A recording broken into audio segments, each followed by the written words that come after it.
ரோகிணி மறுபடியுமே விஜயா கிட்ட நல்ல பேர் வாங்கணுன்ற காரணத்துக்காக அவங்களோட சுமையை குறைக்கிறேன்ற பேர்ல ஒரு வேலைக்காரங்களை வீட்டுக்கு கூட்டிட்டு வராங்க. இதை பார்த்துட்டு விஜயா, சரி சரி, சம்பளத்தையும் அவ தான் கொடுக்க போறா, நமக்கும் வேலை மிச்சம்னு அவங்கள வீட்டுல வேலை செய்ய சம்மதம் தெரிவிச்சிடுறாங்க. அவங்களுமே கம கமன்னு நான் நெய்யெல்லாம் போட்டு சாப்பாடு செஞ்சு வச்சிருக்கேன், எல்லாரும் வந்து சாப்பிடுங்கன்னு ரொம்பவே கான்ஃபிடென்ட்டா எல்லாரையுமே சாப்பாடை கூப்பிட்டுக்கிட்டு இருக்க. அவங்களோட கான்ஃபிடென்ட்டை பார்த்தா அத்தனை பேருமே பரவாயில்ல, இவங்க நல்லா தான் சமைச்சிருக்காங்க போலையேன்னு சொல்லிட்டு நம்பிக்கையோட உட்கார்றாங்க. ஆனா அப்ப கூட முத்து நடந்ததை யோசிச்சு பார்த்துட்டு சாப்பிட கூட உட்காராம தனியா உட்கார்ந்துருக்காங்க. பட் இந்த பக்கம் விஜயாவோ ரொம்பவே ஆர்வத்தோட அவங்க சமைச்ச சாப்பாடு எடுத்து வாயில வச்சா அவ்வளவுதான், அவங்களுக்கு காரம் தலைக்கேறுது. பதறி போய் சாப்பாடை கீழே துப்ப அதே நிலைமை தான் ஸ்ருதிக்கும், அதே மாதிரி ரோகிணிக்கும் அப்படிதான் இருக்கு. பட் ரோகிணி தான் தானே இந்த ஆள் அரேஞ்ச் பண்ணோம், அதனால நம்மளே இந்த சாப்பாடு நல்லா இல்லைன்னு சொல்லிடக்கூடாதுன்ற காரணத்துக்காக, அப்படிலாம் இல்லையே, சாப்பாடு நல்லா தானே இருக்கு, அடியே சாப்பாடு எவ்வளோ காரமாக இருக்குன்னு சொல்லிட்டு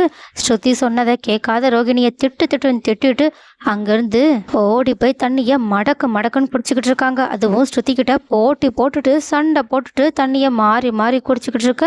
இது எல்லாத்தையுமே பார்த்துட்டு சிரிச்சுக்கிட்டே அண்ணாமலையும், ஒருத்தங்க இருக்கும்போது அவங்களோட அருமை நமக்கு புரியறதில்ல, இல்லாதப்பதான் புரியும் அப்படின்னு சொல்ல, இதை கேட்டுட்டு அங்கிருந்து வந்த முத்துவும், சரி அம்மாக்கு அப்பா நல்ல அட்வைஸை தான் பண்ணியிருக்காங்கன்னு கரெக்டப்பா, நீ கரெக்டா சொன்னு சொல்ல. ஆனா அண்ணாமலையோ முத்துவை நோஸ் கட் பண்ற மாதிரி, டே இது முதல்ல உனக்கு தான் பொருந்தும், யாரும் தெரிஞ்சே இல்லைனா ஒருத்தங்களை கஷ்டப்படுத்தணுன்றதுக்காக எந்த தப்பு பண்றதில்ல, சந்தர்ப்ப சூழ்நிலை அப்படி ஆயிடுது, அதனாலலாம் இப்படி கோபப்பட்டு அவங்கள பிரிஞ்சு இருக்கணும்னு அவசியம் கிடையாது. பாரு, இப்போ மீனா உன் பக்கத்துல இல்லாததுனாலதான் அவளோட அருமை உனக்கு தெரிஞ்சுக்கிட்டு இருக்குன்னு சொல்ல, முத்துவும் லைட்டா ஒரு சேடான முகத்தோட அங்கிருந்து கிளம்பி போறாங்க. சோ கைஸ், முத்து அண்ணாமலை சொன்னதுக்கு அப்புறமாவது மீனாவோட அருமையை புரிஞ்சுப்பாங்களா, மீனாவை சீக்கிரமா வீட்டுக்கு கூட்டிட்டு வருவாங்களா, அண்ட் ஆல்சோ மீனா ஒரு விதத்துல வீட்டை விட்டு போனது லைட்டா நல்லதுதான் தோணுது.